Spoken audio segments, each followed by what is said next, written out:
இன்று நாம் பார்க்க போவது அதிகாரம் 34. தலைப்பு: குணம் சீரழிக்கப்படும் வழிகள். சீரழிவின் விதைகளை பெற்றோர்களே தூவிவிடுகிறார்கள்.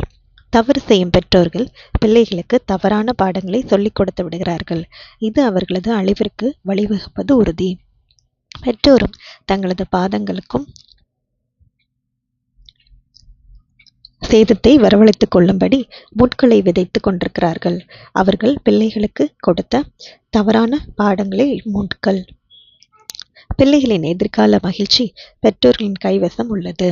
பிள்ளைகளின் குணங்களை உருவாக்கிக்கும் முக்கிய பணியும் அவர்களுடையதான் இருக்கிறது.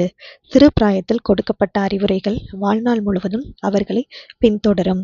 நன்மைக்கோ தீமைக்கோ கனி கொடுக்கும் விதையை பெற்றோர்கள் தூவுகிறார்கள். மகிழ்ச்சிக்கு அல்லது துக்கத்திற்கு தங்கள் பிள்ளைகளை தகுதிப்படுத்துகிறார்கள். 2 தவறுகள். பிள்ளைகள் குழந்தை பருவத்திலிருந்து தாங்கள் விரும்பும் எல்லாவற்றையும் செய்து கொள்ளும்படி அனுமதிக்கப்படுகிறார்கள். தவறான பழக்கங்கள் உருவாகி விடுகின்றன. நேராக வளர வேண்டிய நாற்றை வளைத்து விடுகிறார்கள். பெற்றோர்களது பயிற்சியினால் குணமானது சீராக்கப்படும் அல்லது முடமாக்கப்படும். ஒரு கூட்டத்தார் பிள்ளைகளை மனம் போன போக்கில் செயல்படும்படி விடுகின்றனர். இன்னொரு கூட்டத்தார் இதற்கு எதிர்மறையான சர்வாதிகாரத்தை கையாளுகின்றனர். இவை இரண்டுமே வேதத்தின் முறைகள் அல்ல. இவ்விரு கூட்டத்தாரும் பரிதாபத்திற்குரிய ஒரு வேலையை செய்கிறார்கள். பிள்ளைகளின் மனங்களை தவறாக உருவமைக்கிறார்கள். இதை செய்ததற்காக தேவனது நாளில் கணக்கு கொடுக்க வேண்டியுள்ளவர்களாக இருக்கிறார்கள். இந்த வாழ்க்கையினால் நமது கிரியைகளின் விளைவுகளை நித்தியத்தில் காண்போம். தேவனுக்கென்று ஒரு பயிற்சியை கொடுக்க தவறுதல். தேவனுடைய வழிகளை கைக்கொள்ளும்படி பெற்றோர்கள் பிள்ளைகளுக்கு ஒரு நல்ல பயிற்சியை கொடுக்க வேண்டும். தேவன் கட்டளையிட்டிருப்பவைகளை பெற்றோர்கள் செய்யாமற் போனால் ஒரு உன்னத கடமையை புறக்கணிக்கிறார்கள். தங்கள் விருப்பம் போல் செயல்பட சில பிள்ளைகள் விடப்பட்டிருக்கிறார்கள். மற்ற சில குழந்தைகள் அதிகமான குறைகளையே சுட்டிக்காட்டப்பட்டுவதனால் சோர்ந்து போயிருக்கிறார்கள். நல்லதொரு மகிழ்வளிக்கிற சுழலும் பாராட்டும் ஆதரவும் கொடுக்கப்படவில்லை. பிள்ளைகள் சரியாக வழிநடத்தப்பட்டு அவர்களது மாம்சத்திற்கு ஏதுவான தவறான சுபாவங்கள் மேற்கொள்ளப்பட வேண்டும். தாய்மார்கள் ஞானத்துடனும் நிதானத்துடனும் தீர்க்கமான முடிவுகளை எடுத்தும் பிள்ளைகளுக்கு சிறந்த ஒரு பயிற்சியை கொடுக்க வேண்டும். தாய்மார்கள் இதை செய்தால் அநேக பாவங்கள் முளையிலேயே கிள்ளப்பட்டு தூக்கி எறியப்படும். இதை செய்யாததன் நிமித்தமாக சபைக்கு வரும் பல உபத்திரவங்களும் வராமலே இருந்திருக்கும். பிள்ளைகளை ஒழுங்குபடுத்தும் வேலையை பெற்றோர்கள் அசட்டை செய்ததினால் அநேக ஆத்துமாக்கள் ரட்சிப்பை இழப்பார்கள். வாலிபர்கள் அதிகாரத்திற்கு பணிந்து நடக்க கற்றுக் கொடுக்கப்படாததினாலும் பல ஆத்துமாக்கள் ரட்சிப்பிற்குள்ளாக வருவதில்லை. கோடாரியானது தீமையின் வேர் அருகே வைக்கப்பட வேண்டியுள்ளது. தவறுகளை தட்டி கொடுத்து ஊக்கப்படுத்துவதனாலும் பிரச்சனை வராமல் இருக்க பாவங்களை மறைப்பதனாலும் இது நடப்பதில்லை. ஆயிரக்கணக்கானோரின் ஆத்துமாக்கள் சீரழிந்து போகிறது. இந்த கடமையை அசட்டை செய்ததற்காக பெற்றோர்கள் தேவனிடம் என்ன பதிலை கூற முடியும்? பாவத்தை சகித்துக் கொள்ளும் அசட்டைத்தன்மை. பிள்ளைகள் விழிப்புடனும் கவனத்துடனும் வழிநடத்தப்பட வேண்டும். எந்த காலத்திலும் இல்லாத அளவிற்கு மும்முரமாக செயல்பட வேண்டும். பிள்ளைகளின் இதயங்களையும் சிந்தைகளையும் ஆட்கொள்ள சாத்தான் பிரயாசப்பட்டு கொண்டிருக்கிறான்.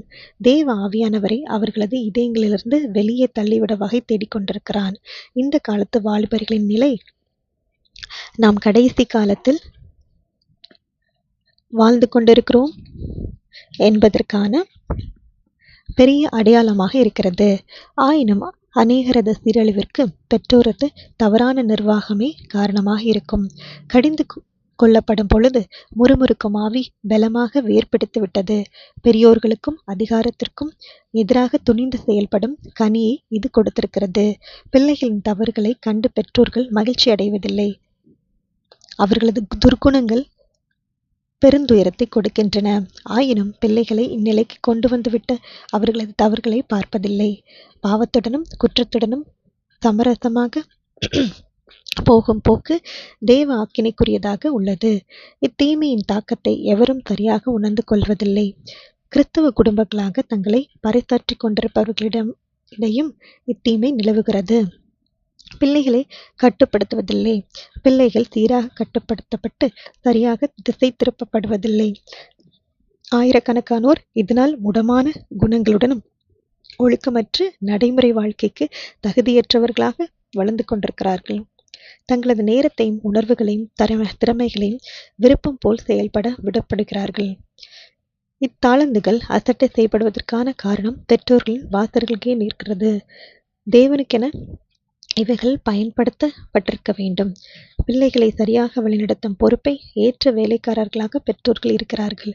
தங்களிடம் ஒப்படைக்கப்பட்ட இந்த ஆத்துமாக்களை தேவனை மகிமைப்படுத்தாமல் போனதற்கு எஜமானிடம் என்ன பதிலை சொல்லுவார்கள்?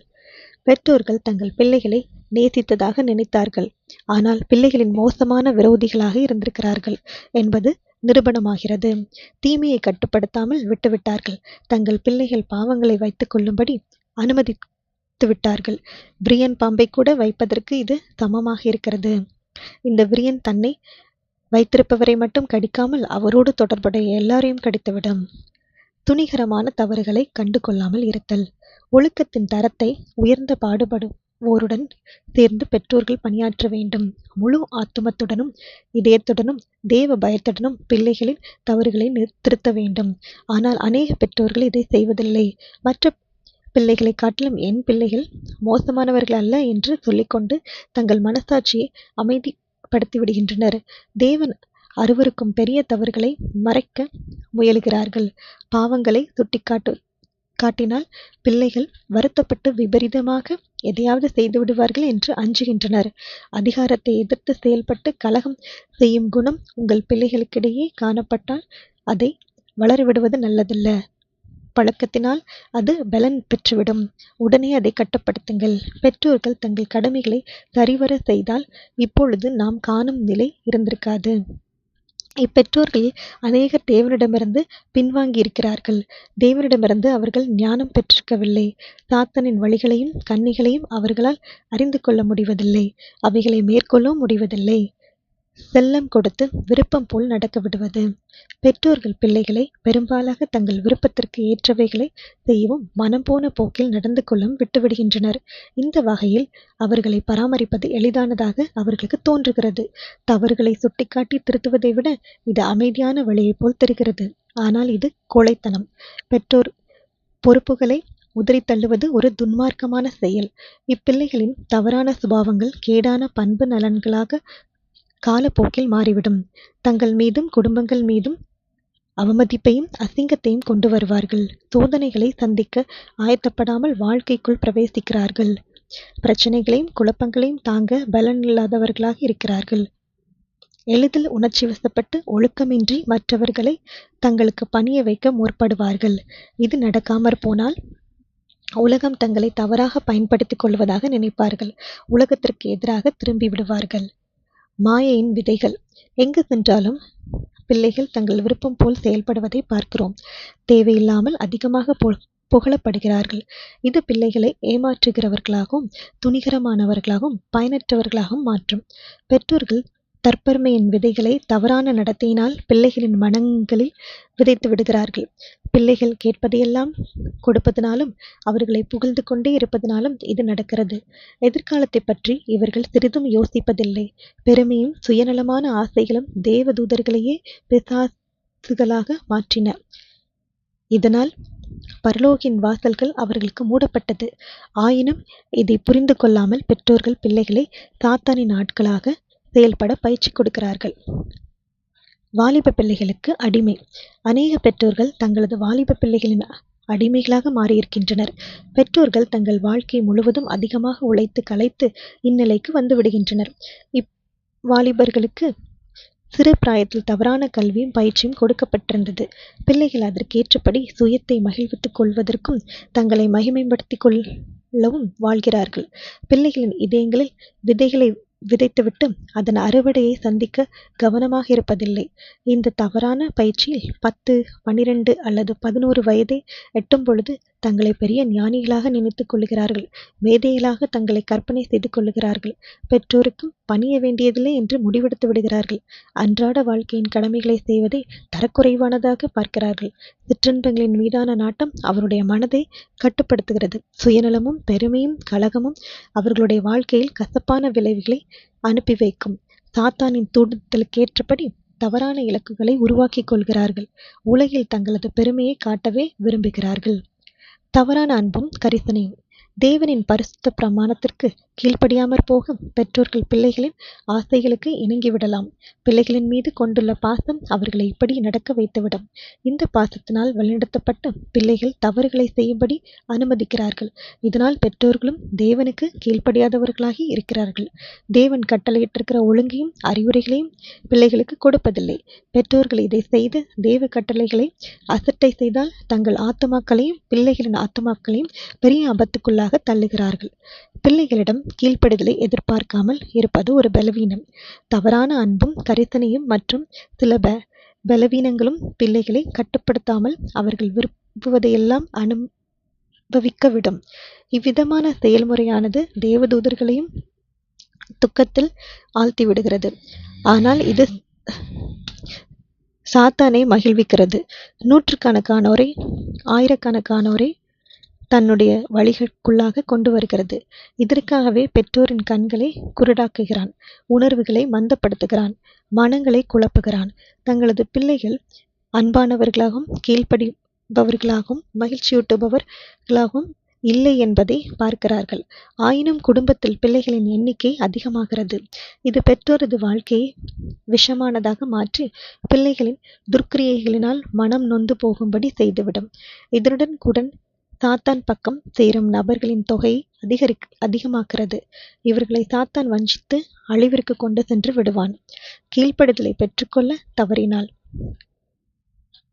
நன்றியில்லாது நடக்கும் பிள்ளைகளுக்கு உணவும் உடையும் தரப்பட்டு திருத்தப்படாமல் விடப்பட்டால் தங்களது தீமையின் பாதையில் செல்ல அதிக துணிச்சலுடன் செயல்படுவார்கள். இப்படியாக பிள்ளைகளுக்கு ஏதுவாக செயல்படும் பெற்றோர்கள் பிள்ளையின் துன்மார்க்கத்தில் பங்குள்ளவர்களாகி விடுகிறார்கள். இப்பிள்ளைகள் பெற்றோருடன் இருப்பதைப் போல் துன்மார்க்குடன் இருந்தாலும் எந்த பாதிப்பையும் கொண்டு வராது. பிள்ளைகள் ஏற்கனவே துன்மார்க்கராக மாறியிருக்கிறார்கள். கிறிஸ்தவ இல்லங்களில் இருக்கிறோம் என்று சொல்லிக்கொண்டு மற்றவர்களையும் கெடுத்து விடுகிறார்கள். துன்மார்க்கத்தின் இந்த காலத்தில் ஒவ்வொரு கிறிஸ்தவனும் தீமையை கண்டிப்பதில் திறமாக நிற்க வேண்டும். வழி விலகியுள்ள பிள்ளைகளின் பிசாசிற்கு ஏதுவான செயல்களை சுட்டிக்காட்ட வேண்டும். தீமை செய்யும் வாலிபர்களை நல்லவர்களை நடத்துவது போல் நடத்தக்கூடாது. சமாதானத்தை குலைப்பவர்களாகவும் நண்பர்களை கெடுப்பவர்களாகவும் பாவித்து அவர்களை நடத்த வேண்டும். சொந்த விருப்பங்களின்படி செய்ய விடுதல். வாலிபர்களை தங்களது சொந்த விருப்பங்களின்படி செயல்பட விட்டுவிடுவதையே இன்றைய சமுதாயம் விரும்புகிறது. பிள்ளைகளை அவர்களது போக்கின்படி விட்டு அவர்களது ஆசைகளையெல்லாம் நிறைவேற்றிவிட்டால் தங்களது மீது அன்பு செலுத்துவார்கள் என்று பெற்றோர்கள் நினைக்கின்றனர். இது பெரிய தவறு. இப்படியாக கையாளப்படும் பிள்ளைகள் ஆசைகளை கட்டுப்படுத்தாதவர்களாக வளர்கிறார்கள். விட்டு கொடுக்கும் மனதில்லாமல் சுயநலத்துடன் செயல்பட்டு கடுமையானவர்களாக இருப்பார்கள். தங்களுக்கும் தங்களை சுற்றியிருப்பவர்களுக்கும் ஒரு சாபமாக விளங்குவார்கள். தவறான மனப்பான்மையை வளரவிடுதல். குழந்தை பருவத்தில் கற்றுக்கொண்ட பாடங்கள் பயனற்று போவதில்லை. அப்பாடங்கள் நல்லவைகளாகவும் இருந்திருக்கலாம், தீய பாடங்களாகவும் இருந்திருக்கலாம். இதன்படி வாலிபத்திலும் குணம் உருவாகிறது. இது நன்மையானதாகவும் இருக்கலாம் அல்லது தீமையானதாகவும் இருக்கலாம். வீட்டில் தவறாக பாராட்டப்பட்டு புகழப்படலாம். உலகத்தை ஒவ்வொருவரும் தனித்தனியே சந்திக்க வேண்டியுள்ளது. இவ்வுலகில் இல்லங்களில் செல்லம் கொடுக்கப்பட்டு கெடுக்கப்பட்டவர்கள் வெளியில் மற்றவர்களுக்கு விட்டு கொடுக்க வேண்டும் என்று கடினமான பாடத்தை தெரிந்து கொள்ள வேண்டியிருக்கும். இதை அவர்கள் மனங்கள் ஏற்றுக்கொள்ளாத முடியாத நிலையில் இருந்தாலும் பெரும் சங்கடத்துக்குள்ளாகி இப்பாடத்தை கற்றுக்கொள்வார்கள். ஒவ்வொரு நாளும் இந்த அனுபவங்களை பெறுவார்கள்.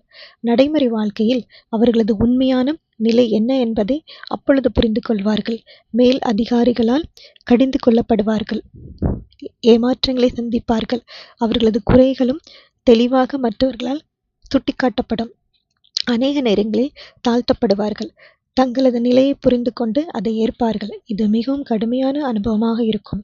வாலிபத்தில் சரியாக பயிற்றுவிக்கப்பட்டிருந்தால் இதை சந்திக்க வேண்டிய அவசியமே இருந்திருக்காது. சரியான ஒழுக்கமில்லாத பெரும்பாலானோர் உலகத்திற்கு எதிராகவே செயல்படுவதைப் போல் வாழுவார்கள். அவர்களின் நோக்கங்களும் திட்டங்களும் உலகத்திற்கு எதிர்மறையானதாக இருக்கும். வெற்றி பெற வேண்டிய இடங்களில் தோல்வியை சந்திப்பார்கள். உலகம் தங்களை பகைக்கிறது என்று நினைத்து கொண்டு அதன் மேல் பகையை வளர்த்துக் கொள்வார்கள். உலகம் அவர்களை பாராட்டுவதில்லை என்பதற்காகவும் அவர்களை தட்டி கொடுத்து ஊக்குவிப்பதில்லை என்பதற்காகவும் உலகத்தை வெறுக்கிறார்கள். சூழ்நிலையின் நிமித்தமாக ஒரு சில வேளைகளில் தங்களை தாழ்த்துவார்கள். உண்மையான மனமாற்றம் இருக்காது. விரைவில் அவர்களது சுயரூபம் தெரிந்துவிடும். தங்களுடன் தொடர்பு கொள்ளுபவர்களுடன் யுத்தம் செய்யும் வகையில் ஏன் பெற்றோர்கள் பிள்ளைகளை வளர்க்க வேண்டும்? சமுதாயத்தை பின்பற்ற பயிற்சி. சமுதாயத்தை பின்பற்றும்படி பிள்ளைகளுக்கு பயிற்சி கொடுக்கப்படக்கூடாது. தேவ குடும்பத்தின் அங்கத்தினராக மாற வேண்டும். கிறிஸ்துவின் தயவினால் பெற்றோர்கள் நிரப்பப்பட வேண்டும். அவர்களுக்கு கீழாக வைக்கப்பட்டிருக்கும் ஆத்துமாக்களின் இரட்சிப்பிற்காக வேலை செய்ய வேண்டும். உலகத்தின் பழக்க வழக்கங்களில் மூழ்கிவிடக்கூடாது. விருந்துகள், விழாக்கள், இசை நிகழ்ச்சிகள், நடன நிகழ்ச்சிகள் போன்றவற்றில் கலந்து கொள்ளும்படி பிள்ளைகளுக்கு சொல்லிக் கொடுக்கக்கூடாது. இவைகளை நடத்தவும் கூடாது. அஞ்ஞான மார்க்கத்தரை இவைகளில் வழியில் நடக்கிறார்கள். சுயநலமான இன்பங்களை தேட அனுமதித்தல். அநேக வாலிபர்கள் சமுதாயத்திற்கு ஒரு பெரிய ஆசீர்வாதமாக இருந்திருக்கலாம். தேவனை கனப்படுத்தி இருக்கலாம். ஆயினும் எது வெற்றிகரமான ஒரு வாழ்க்கையின் அம்சங்கள் என்பது ஆரம்பத்திலிருந்து சரியாக சொல்லிக் கொடுக்கப்பட்டிருக்க வேண்டும். இந்த நல்ல யோசனைகளுடன் அவர்களும் வாழ்க்கையை ஆரம்பித்திருக்க வேண்டும். பகுத்தறிவும் நீதியின் கோட்பாடுகளும் தங்களை கட்டுப்படுத்த அனுமதிக்கவில்லை. மாறாக சுயத்தை திருப்திப்படுத்தும் இன்பங்களையே நாட தங்கள் ஆசைகளின்படி நடந்து கொள்ளும்படியாக ஒரு பயிற்சியை பெற்றார்கள். உண்மையான சந்தோஷமும் இதுவே என நினைத்தார்கள். சுயநலத்தின் பாதை பெருந்துயரை கொண்டு வரும். சமுதாயத்திற்கு பயனற்றவர்களாகவும் தேவனுக்கும் பயனற்றவர்களாகவும் இருக்கிறார்கள். இவ்வுலகிலும் வரப்போகும் பரலோகிலும் வெற்றி பெறுவதற்கான சாத்தியம் இல்லாதவர்களாக இருக்கிறார்கள். இது ஒரு பரிதாப நிலை. இன்பங்களின் மேல் கொண்டுள்ள சுயநலமான அன்பினால் இம்மையும் மறுமையும் இழக்கிறார்கள். வீட்டில் தேவ பக்தி இருப்பதில்லை.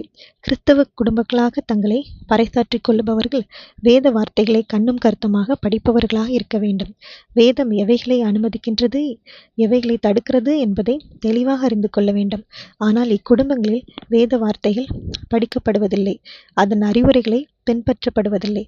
பிள்ளைகள் தேவ பயத்துடனும் தேவ கடிந்துரையுடனும் வளர்க்கப்படுவதில்லை. கிறிஸ்தவர்கள் என்று சொல்லிக் கொள்ளுபவர்கள் இல்லங்களில் தேவ பக்தியை அபியாசிப்பதில்லை. கிறிஸ்தவ பெற்றோர்கள் ஒரு தாழ்ந்த தரத்துடன் திருப்தியடைந்து விடுகின்றனர்.